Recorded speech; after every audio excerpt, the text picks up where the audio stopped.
नमस्कार, आप देख रहे हैं आपका अपना चैनल भिवानी हलचल खबरों के संग पे मैं हूं मनोज कुमार। आइए सबसे पहले डालते हैं नजर आज की हेडलाइंस पर। डॉक्टर अशोक गिरी महाराज ने विश्व हिंदू परिषद को बताया अक्षयवट। अब जांगीड़ समाज ने भी मांगी विधानसभा में टिकटें। जिला स्तरीय प्रतियोगिता में 20 ओलंपिक व 10 नॉन ओलंपिक खेलों का हुआ आयोजन। राजपूत समाज ने महापंचायत करके मांगी विधानसभा चुनाव की टिकटें। छोटी काशी के निवासी नरकीय जीवन जीने को हुए मजबूर। और अब खबरें विस्तार से। बाबा जहर गिरी आश्रम के महंत डॉक्टर अशोक गिरी महाराज के सानिध्य में विश्व हिंदू परिषद का 60वां स्थापना दिवस मनाया गया। महंत डॉक्टर अशोक गिरी महाराज ने कहा कि हिंदू चिंतकों को हिंदुओं के जागरण और संगठन की नितांत आवश्यकता है। इसके लिए विश्व हिंदू परिषद कार्यरत है और वर्तमान परिस्थितियों में इसकी और अधिक आवश्यकता है। अधिक से अधिक लोगों को हिंदू निष्ठ संगठनों से जुड़कर हिंदू हित में कार्य करना चाहिए। वहीं प्रांत मंत्री वरुण कुमार और जिला अध्यक्ष प्रदीप बंसल ने संयुक्त रूप से बताया कि विश्व हिंदू परिषद संपूर्ण विश्व का सबसे बड़ा धार्मिक संगठन है। हिंदू धर्म का बल्कि किसी भी पंथ, मजहब, संप्रदाय का इतना बड़ा और मजबूत संगठन कहीं नहीं मिलता है। विश्व हिंदू परिषद का ध्येय वाक्य है, जिसका अर्थ है जो धर्म की रक्षा करता है धर्म उसकी रक्षा करता है। अक्षयवट विश्व हिंदू परिषद का प्रतीक चिन्ह है, क्योंकि हिंदू धर्म भी अक्षयवट के समान ही अक्षुण्ण है, जिसे कभी नष्ट नहीं किया जा सकता और हिंदू धर्म की जड़ें भी बहुत गहराई तक फैली हुई हैं। वहीं प्रांत मंत्री वरुण कुमार व जिला अध्यक्ष प्रदीप बंसल ने कहा कि भारत देश में वनवासी, गिरिवासी, ग्रामवासी बंधुओं को ईसाई धर्मांतरणकारी और मुस्लिम अतिक्रमणकारियों द्वारा पथभ्रष्ट किया जा रहा है। इस स्थिति को ठीक करने के लिए प्रयास किए जा रहे हैं और हिंदुओं में विश्व हिंदू परिषद ने 65 लाख से अधिक हिंदुओं का धर्मांतरण रोका है और लगभग 10 लाख धर्मांतरित हिंदुओं की हिंदू धर्म में घर वापसी करवाई है। अनेकों अनेक चल रहे हैं, लेकिन अगर हम बात करें हर एक संप्रदाय में जातियां हैं, पर हिंदुओं को ज्यादा बांट दिया गया है। अगर हिंदू एकजुट होकर राष्ट्र की सेवा के लिए सोचे तो वह सक्षम है और कर सकता है। हिंदुओं में अनेक जातियां और भ्रांतियां फैला दी गई, छोटा बड़ा कहकर, कहीं दलित कहकर, कोई कुछ और कुछ कैसवन कहकर, लेकिन हम पैदाइश हिंदू होते हैं और हिंदू ही मरते हैं, क्योंकि ईश्वर ने हमें हिंदू बनाया है, साथी बनाया है। किसी भी संप्रदाय में जन्म लेने के बाद ही उनको चिन्ह देकर उन संप्रदाय का नाम दिया जाता है। लेकिन ईश्वर की कृपा से भगवान ने जब रचना की तो हिंदू की रचना की थी, और वही हिंदू आज सब एक हैं और एक होना चाहिए। जातियां उनका एक निजी कोई रोटी बेटी का व्यवहार के लिए जातियां। ये विश्व हिंदू परिषद को स्थापना हुए पूरे 60 वर्ष हो गए हैं। ये षष्ठी पूर्ति वर्ष चल रहा है। तो षष्ठी पूर्ति वर्ष में हम समाज को ये बताना चाहते हैं कि 60 वर्ष के दौरान विश्व हिंदू परिषद ने समाज के लिए क्या किया और आगे समाज के लिए विश्व हिंदू परिषद क्या करने वाली है। तो इसके निमित्त पूरे प्रखंडों में, जैसे भिवानी जिले को हमने 11 प्रखंड में बांटा हुआ है। सभी प्रखंडों में एक ही कार्यक्रम रहेंगे, जिसमें पहला कार्यक्रम कल देवसर धाम में था, जो बापोड़ा प्रखंड का था। आज ये भिवानी नगर का कार्यक्रम था, जो बाबा जहर गिरी आश्रम के अंदर हुआ है।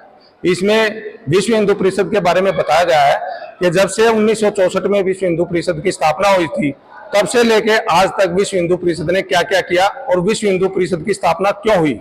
क्योंकि उस समय जब देश आजाद हुआ था तो हिंदुओं के लिए कोई एक ऐसा संगठन नहीं था। धर्मांतरण जोरों पे था, पूरे देश के अंदर धर्मांतरण हो रहा था। तो उसको रोकने के लिए और हिंदुओं की एक आवाज बनाने के लिए विश्व हिंदू परिषद की संतों के माध्यम से, संतों के द्वारा विश्व हिंदू परिषद की स्थापना की गई थी। धर्मांतरण हो रहा है, विश्व हिंदू परिषद का काम है धर्मांतरण को रोकना। इन 60 सालों के दौरान विश्व हिंदू परिषद ने 40 लाख 1964 जन्माष्टमी में विश्व हिंदू परिषद की स्थापना हुई थी, उसको 60 वर्ष पूरा भारत बना रहा है। और विश्व हिंदू परिषद युवाओं को संस्कारवान बना रहा है। सेवा, सुरक्षा, संस्कार, सभी हिंदू युवाओं को संस्कारवान बनाकर नशे से दूर लेके जा रहा है। अपने माँ बाप की सेवा करना।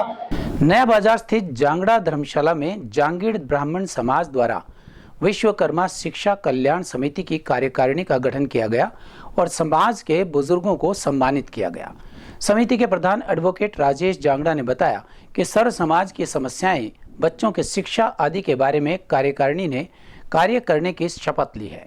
समाज की सामाजिक व राजनीतिक दशा सुधारने के लिए कार्यकारिणी कार्य करेगी। कार्यकारिणी ने निर्णय लिया कि जांगीड़ ब्राह्मण समाज हरियाणा में प्रत्येक लोकसभा क्षेत्र से 1 सीट की मांग करता है। विश्वकर्मा शिक्षा कल्याण समिति के प्रधान एडवोकेट राजेश जांगड़ा ने बताया कि विश्वकर्मा शिक्षा कल्याण समिति की नई कार्यकारिणी का गठन सर्व जांगीड़ समाज के पूर्व प्रधानों की उपस्थिति में किया गया। उन्होंने बताया कि समारोह में धर्मशाला की इमारत हो या फिर सर्व समाज की समस्याएं व बच्चों की शिक्षा आदि के बारे में कार्यकारिणी ने कार्य करने की शपथ ली। समाज की सामाजिक व राजनीतिक दशा सुधारने के लिए कार्यकारिणी कार्य करेगी। जिला प्रधान ने बताया कि सर्वसम्मति से नई कार्यकारिणी का गठन करके बुजुर्गों को सम्मानित किया गया है। वहीं विधानसभा चुनाव को लेकर चर्चा हुई। उन्होंने बताया कि जांगीड़ समाज ने हरियाणा में प्रत्येक लोकसभा क्षेत्र से 1 सीट की मांग की है। हाँ, आज विश्वकर्मा जांगीड़ धर्मशाला भिवानी में श्री विश्वकर्मा शिक्षा कल्याण समिति की कार्यकारिणी व साथ ही अखिल भारतीय जांगीड़ ब्राह्मण महासभा जिला भिवानी की कार्यकारिणी का शपथ ग्रहण समारोह हुआ है। और मैं उम्मीद करता हूँ जो कल्याण समिति, शिक्षा कल्याण समिति, ये भी शिक्षा के क्षेत्र में यहाँ के नवयुवकों को कोचिंग दिला करके और आगे की तैयारी कराएगी और उनका बहुत सहयोग करेगी। इसके साथ साथ जो जिला सभा की शपथ ग्रहण समारोह हुआ है, उम्मीद करता हूँ जिला प्रधान जी और उनकी कार्यकारिणी से कि वो समाज के कल्याण के लिए जो सरकार की योजनाएं हैं वो घर घर तक पहुँचाने का काम करेंगे। उसके साथ साथ समाज के गरीब और जो गांव तक हमारा समाज का बंधु बैठा है उसकी भी सहायता करेंगे। इन्हीं के साथ मैं राजेश जांगड़ा एडवोकेट प्रधान श्री विश्वकर्मा शिक्षा कल्याण समिति, आज एक शपथ समारोह का आयोजन माननीय पूर्व प्रधान मास्टर ओम प्रकाश जी और जगदीश जी और सभी समाज बंधुओं की उपस्थिति में किया गया।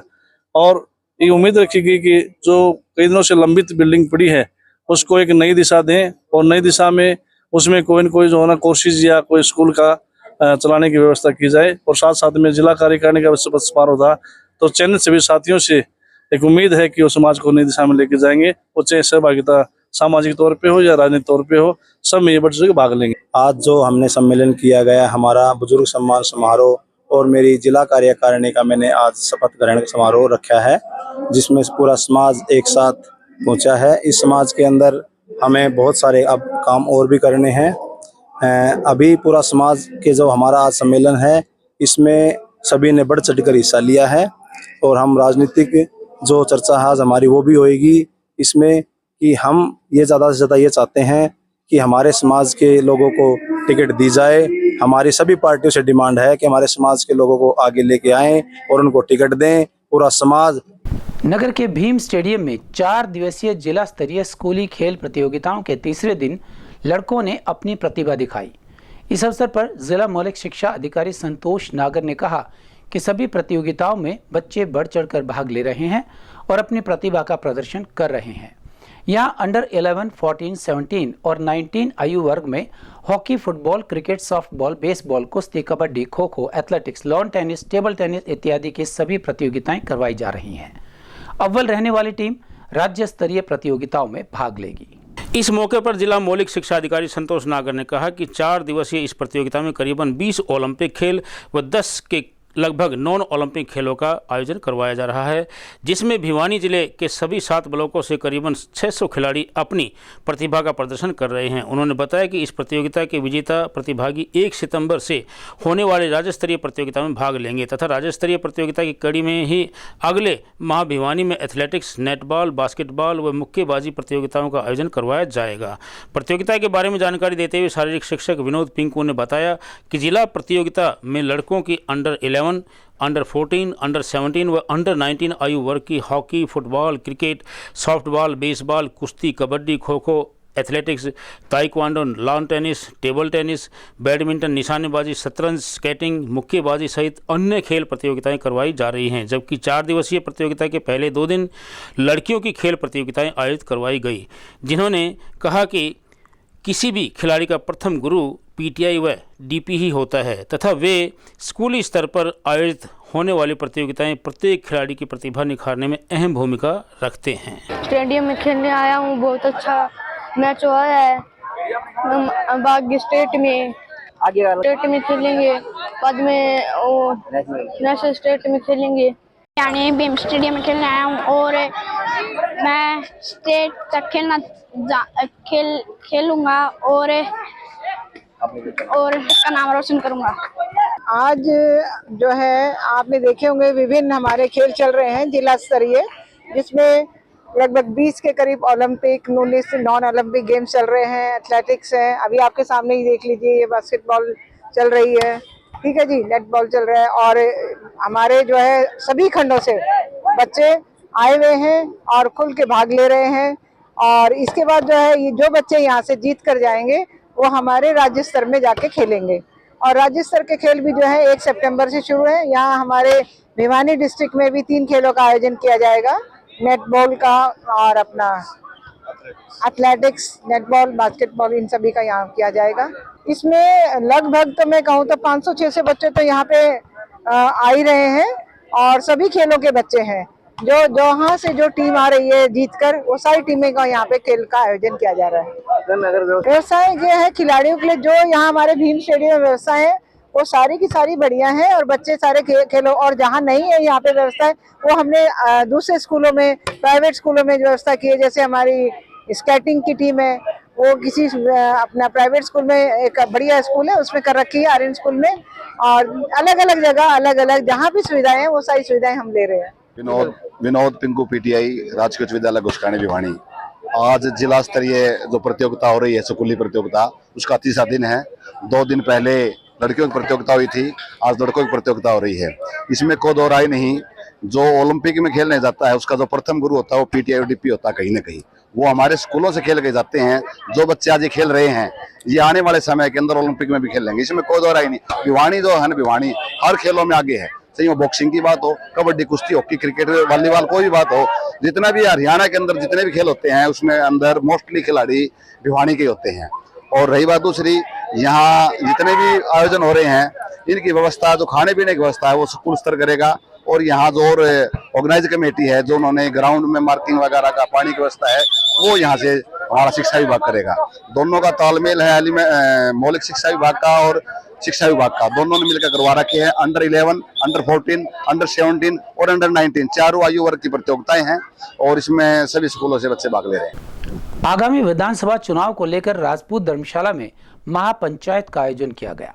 आयोजक ओमवीर तंवर ने बताया कि पूरे प्रदेश भर में राजपूत समाज आगामी चुनाव में अपने लिए प्रतिनिधित्व के लिए महापंचायत का आयोजन करवा रहा है। भिवानी की बैठक में चुनावों को लेकर चर्चा की गई और राजनीतिक पार्टियों को राजपूत समाज के प्रतिनिधित्व के लिए कहा कि राजपूत समाज सभी राष्ट्रीय पार्टियों से हरियाणा में 20 सीटें देने की मांग करता है। चुनाव से 9 दिन पहले राजपूत समाज जो निर्णय लेगा उसी के अनुसार पार्टी का या उम्मीदवारों का चुनाव किया जाएगा। महापंचायत के आयोजक ओमवीर तंवर ने बताया कि राजपूत समाज विधानसभा चुनाव के लिए प्रदेश में 14 सीटों की मांग करता है। उन्होंने कहा कि अगर कांग्रेस या बीजेपी राजपूत समाज को 14 सीटें देने का काम करती है तो पूरे हरियाणा का राजपूत समाज इस पार्टी का साथ देगा, वरना राजपूत समाज द्वारा खुद के उम्मीदवार प्रत्येक हलके में खड़े किए जाएंगे। हरियाणा राजपूत प्रतिनिधि सभा के अध्यक्ष नरेश चौहान ने बताया कि इस महापंचायत का मुख्य उद्देश्य आगामी विधानसभा चुनाव में राजपूत समाज के प्रतिनिधित्व के बारे में निर्णय लेना है। सभी राजपूत समाज के लोगों को एक मंच पर लाने का कार्य किया जाएगा। उन्होंने कहा कि राजपूत समाज हर क्षेत्र में अहम भूमिका निभाएगा। सर्वदलीय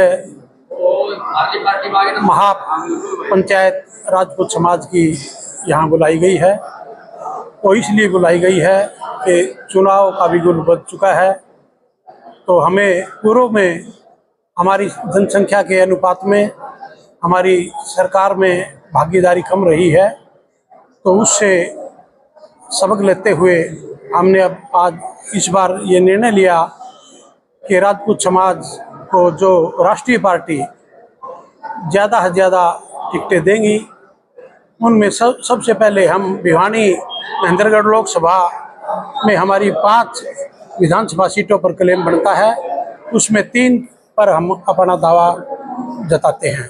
3 टिकटें कम से कम हमें भिवानी महेंद्रगढ़ लोकसभा क्षेत्र से मिलनी चाहिए राष्ट्रीय पार्टियों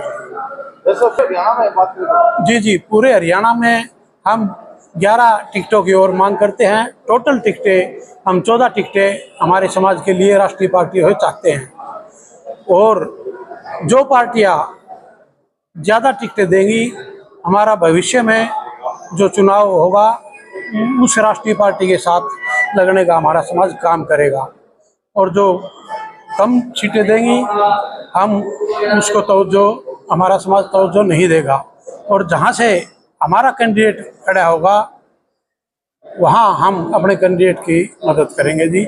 मैं राव नरेश चौहान, राष्ट्रकूट हरियाणा राजपूत प्रतिनिधि सभा का अध्यक्ष, आज भिवानी में ही नहीं सोनीपत राई हलके के अटेरना में भी समाज की ये महापंचायत हो रही है। पिंजौर कालका विधानसभा क्षेत्र में भी इस तरह से समाज की महापंचायत हो रही है। कल करनाल में ये पंचायत हुई थी, एक दिन पहले कुरुक्षेत्र में हुई थी। लोकशाही का पर्व चुनाव, लोकशाही का पर्व है चुनाव, तो हमें अधिक से अधिक इस पर्व में भागीदारी करनी चाहिए, क्योंकि अब जो सत्ता प्राप्ति का रास्ता है वो मतदान के रास्ते जाता है। कि हमें अभी समय है कि जो पात्र बन चुके हैं उन्हें अपनी वोट बनवानी चाहिए, जिनकी वोट बन गई है उन्हें अपने वोट का महत्व समझना चाहिए। हलके में अपनी वोट को कहीं बेचना नहीं चाहिए, कहीं गलत इस्तेमाल नहीं करना चाहिए। चुनाव तारीख से 2 दिन पहले हम अपने मन की बात का प्रदर्शन करें पहले, क्योंकि ये सीक्रेट वोट है, मतलब इसको हमें किसी को उजागर नहीं करना चाहिए। तो इस गोपनीय मतदान की गरिमा को रखना चाहिए। हम सामान्य वर्ग, राजपूत समाज सामान्य वर्ग में आता है, और हमें सामान्य वर्ग में इसीलिए रखा गया क्योंकि हमारे बुजुर्गों ने सदियों से सृष्टि के निर्माण से जब तक रहा, हमने लड़ाइयां लड़ी जब राजशाही थी, राजकाज जब मैदान में, जंगे मैदान में लड़कर लिया जाता था। अब 1947 में जब से लोकशाही आई है, देश का संविधान लगा, अब राजकाज तीर तलवार बंदूक तमंचे से नहीं लिए जाते, अब तो सिर जोड़ने से। हरियाणा में विधानसभा को चुनाव को देखते हुए सर्वदलीय राजपूत समाज ने यह फैसला लिया है कि जो भी पार्टी हरियाणा में हमें ज़्यादा सीट देगी, राजपूत समाज उसका समर्थन करेगा, क्योंकि हमें अब लग 2 पार्टियां ने वोट दी है, या कांग्रेस या बीजेपी, उसी से हमारी मांग है, उन्हीं से हमारी मांग है कि हमें ज़्यादा जो भी पार्टी सीट देगी राजपूत समाज उसका समर्थन करेगा। भिवानी में अंतर्गत लोकसभा में 3 और हरियाणा में 11, टोटल मिला के हम 14 सीट पर हम दावा। आज हम यहाँ पर सब इकट्ठे हुए पूरे समाज के, ये राजपूत महासभा जो हमारी है, उन्होंने महापंचायत बुलाई राजपूत भाइयों की, और उसमें एजेंडा ये है मेन मुख्य, जो पार्टी इस राजपूत समाज को ज्यादा टिकटें देगी उसी का साथ देने का इनका निर्णय है। लेकिन मैं बीजेपी में होते हुए, मैं बीजेपी में हूँ, और मैं इसलिए खासकर मैं बीजेपी में, तो बीजेपी से ही मांग ज्यादा कर रहा हूँ कि हमारी पार्टी से मांग करता हूँ कि हमें हरियाणा के अंदर कम से कम 11 या 14 सीटें दी जाए, टिकटें दी जाए, और खासकर उसमें इंक्लूड है भिवानी, उसको जरूर दी जाए, और इससे जिससे कि समाज में खुशी हो और समाज पार्टी का साथ दे। क्योंकि राजपूत समाज अब तक पूरे इंडिया के अंदर बीजेपी का साथ देता हुआ आया हुआ है, तो इसलिए बीजेपी का सबसे पहले कर्तव्य बनता है कि वो राजपूत समाज की अनदेखी ना करे और राजपूत समाज को आगे बढ़ाने के लिए ज्यादा से ज्यादा टिकट दिलाए। देखो ऐसा है, लोकसभा में राजपूत समाज की अनदेखी हरियाणा में तो कोई हुई नहीं, ये बाहर हुई गुजरात में। छोटी काशी में दूषित पेयजल की आपूर्ति, सड़कों पर दूषित पानी, खुले पड़े मैनहोल और सीवरेज से निकलता हुआ पानी यहाँ की कहानी स्वयं ही बयां कर रहे हैं। यहाँ के विभाग और अधिकारियों की लापरवाही दर्शा रहे हैं। लाइन ब्लॉक होने से अनेक जगहों पर गंदा पानी घरों में जमा हो रहा है। खुला दरबार में समस्याएं पहुंचने के बाद अधिकारीगण मौके पर निरीक्षण भी कर रहे हैं, लेकिन ऐसा लगता है कि किसी के कान पर जूं तक नहीं रेंग रही, जिसके चलते नगर के अनेक इलाकों में केवल गंदा पानी ही नजर आ रहा है। हनुमान गेट, पतराम गेट, पीपली वाली जोहड़ी, दादरी गेट, दिनोद गेट आदि क्षेत्र में मैनहोल से गंदा पानी निकलकर सड़कों पर जमा हो रहा है। यहां से रोजाना हजारों वाहन गुजरते हैं। इन जगहों पर शहर में लगभग 30 स्थान ऐसे हैं जहां पाइपलाइन टूटी है और गंदा पानी निकलकर चारों तरफ फैल रहा है। देखना है कि प्रशासन कितने लंबे समय तक सोए रहकर जनता को दुखी होने का तमाशा देखता रहेगा। शहरवासियों ने बताया कि शहर में ऐसा कोई स्थान नहीं है जहां सीवरेज लाइन ब्लॉक न होती हो, इसलिए जांचता विभाग में लाइन खोलने की बजाय सड़क के बीच मेन होल पर अस्थायी पंप सेट लगा रखे हैं। इससे जहां रास्ता बाधित हो रहा है वहीं पूरी गली में बदबू फैल जाती है। विभाग ने शहर में ऐसे 1 दर्जन स्थानों पर अस्थायी पंप सेट लगा रखे हैं। घरों में दूषित पानी पहुंच रहा है। सीवरेज लाइन ब्लॉक होने से व टूटे नालों में दूषित पानी सड़कों व गलियों में जमा रहने से गंदा पानी पेयजल सप्लाई की लाइनों तक पहुंच रहा है। इसके चलते आधे शहर में गंदे पानी की सप्लाई हो रही है। कभी पानी साफ आता है तो कभी दूषित। मेन होल में फट्टी मारकर जिस तरह से एक बार पानी को धकेल दिया जाता है, उसी तरह से पेयजल सप्लाई की लाइनों को भी एक बार जोड़ दिया जाता है, लेकिन फिर वही समस्या पैदा हो रही है। सुरेश कुमार भाटी, वार्ड नंबर 28, तो जिसके एमसी महोदय आकाश मस्ता हैं। परेशानी है जी, हमारा कई 1.5-2 महीने से हम सीवर बंद होने के कारण परेशान हैं। इससे डेंगू बीमारी के फैलने का खतरा है। सड़क के चारों तरफ पानी के वो का नाम बहता है। हाँ, तो पानी में नल के पानी में गंदा पानी आता है। सप्लाई का पानी एकदम गंदा है। सीवर लाइन बंद हो गई। तो एमसी को हमने कह लिया, एसडीओ को हमने कह लिया, एक्शन को हमने कह लिया, जेई को हमने कह लिया, हमारे एमएलए शहर के भिवानी के घनश्याम दास को, उनको भी कह लिया। किसी ने आज तक हमारी कोई भी सुनाई नहीं की। हाँ जी, सीवर की समस्या है, पानी गंदा आता है जी। हमारा 3-4 महीने हो गए जी, हम सारा जाए जी, हमारी कोई सुनवाई नहीं हुई। जी हम पानी खाता रहिए, किसी ने भेजो जी। हमारे सीवर भी बंद हो रहे हैं और पानी बहुत गंदा जी, इसके लिए हमारा डेंगू बुखार होता है और जी बहुत परेशानी होती है। 8-10 दिन से बर्बाद हो रहे हैं, पानी साफ नहीं होता। सीवर ये अच्छी बात थोड़ी है, तंग हो रहे हैं। बताओ, आना चाहिए ना साफ करने के लिए, कोई सुनता नहीं। ये बताओ, सुनना चाहिए ना। ये बताओ, ये क्या नंबर जी नए किला से बोल रहे जी। हमारे सिविल में देखो जी, आगे देखो आप, कोई सफाई करने वाला नहीं आता जी। सूखा पड़ा जी, मच्छर और डेंगू फैल रहा है। और जी हमारे नल में पानी गंदा आता है जी। सिविल का पानी आता है, ये मिला कर पानी भेजते हैं। और हम सारे चौकड़ते जाए जी, हमारी कोई सुनाई नहीं कर रही। 28 नंबर वार्ड है, नए किला की गली है जी। और अब चलते चलते कृष्ण जन्माष्टमी को जन्माष्टमी व गोकुलाष्टमी, श्री कृष्ण जन्मोत्सव, श्री कृष्ण जयंती के रूप में भी मनाया जाता है। यह एक वार्षिक हिंदू त्यौहार है जो विष्णु के 10 अवतारों में से 8वें और 24 अवतारों में से 22वें अवतार भगवान श्री कृष्ण जी के जन्म उत्सव के रूप में मनाया जाता है। कृष्ण देवकी और वासुदेव के पुत्र थे और उनके जन्मदिन को हिंदुओं द्वारा जन्माष्टमी के रूप में मनाया जाता है। कृष्ण का जन्म अराजकता के क्षेत्र में हुआ था। यह एक ऐसा समय था जब उत्पीड़न बड़े पैमाने पर था, जनता को स्वतंत्रता से वंचित किया गया था, चारों ओर बुराई व्याप्त थी। लेकिन भगवान श्री कृष्ण ने लोगों की समस्याओं का समाधान करते हुए उनको सन्मार्ग पर चलने के लिए प्रेरित किया।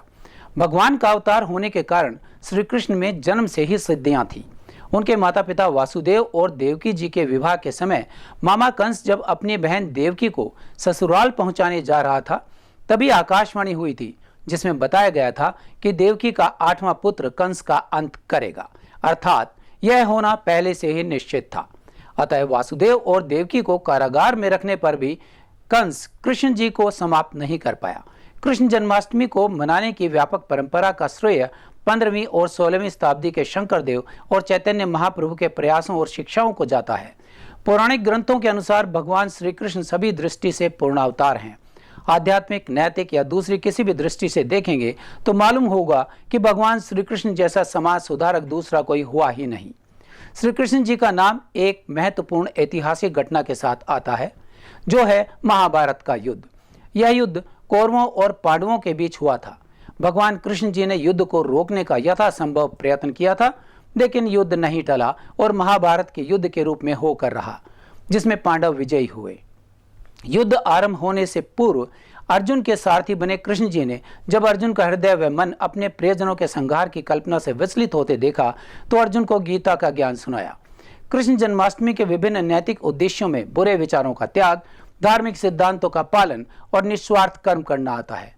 जब जब धरती पर पाप और अधर्म हद से ज्यादा बढ़ जाता है, भगवान धरती पर अवतार लेते हैं। और अब जाने से पहले एक नजर आज की हेडलाइंस पर। डॉक्टर अशोक गिरी महाराज ने विश्व हिंदू परिषद को बताया अक्षयवट। अब जांगीड़ समाज ने भी मांगी विधानसभा में टिकटें। जिला स्तरीय प्रतियोगिता में 20 ओलंपिक व 10 नॉन ओलंपिक खेलों का हुआ आयोजन। राजपूत समाज ने महापंचायत करके मांगी विधानसभा चुनाव की टिकटें। छोटी काशी के निवासी नरकीय जीवन जीने को हुए मजबूर। हमारे आज के अंक में बस इतना ही। अगले अंक के लिए देखते रहिएगा आपका अपना चैनल भिवानी हलचल।